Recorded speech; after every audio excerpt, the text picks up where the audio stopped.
Le Flash Info avec le centre de stockage de la Manche. Et comme partout en France, plusieurs manifestations étaient organisées dans la Manche à l'occasion du 1er mai. À Cherbourg, la mobilisation mêlant syndicats et gilets jaunes s'est déroulée dans le calme.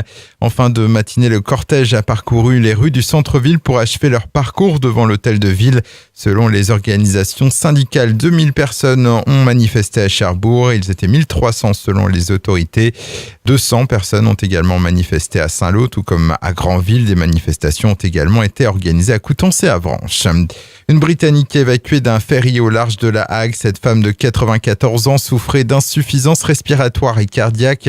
L'hélicoptère Cayman de la Marine nationale a été appelé avec à son bord une équipe médicale de l'antenne de Carqueville. La victime a ensuite été héliportée et emmenée vers l'hôpital Monode du Havre où elle a été prise en charge. Deux commerces victimes d'une inondation à Cherbourg. Ça s'est passé hier matin au niveau de la rue des Portes.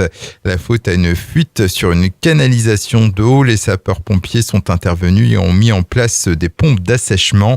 Dans l'un de ces commerces, une librairie. Les dégâts sont assez importants. Des livres ont en effet trempé dans l'eau.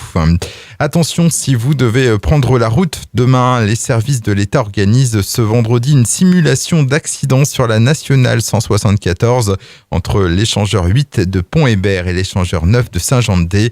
La quai-de-voie sera fermée dans les deux sens sur cette portion dès 8h vendredi. Réouverture prévue vers 16h. Et puis une double escale ce jeudi à Cherbourg. Le paquebot Azura sera amarré au quai de France de 8h à 19h. Ce géant des mers de 290 mètres de long peut transporter près de 3500 passagers. Un peu plus modeste, le Serenissima, long de 84 mètres, sera lui en escale quai de Normandie de midi jusqu'à 22h. Le Flash Info vous a été présenté par Landra, centre de stockage de la Manche à Digulleville. Pour en savoir plus et visiter notre centre, 0810 120 172, coup d'un appel local.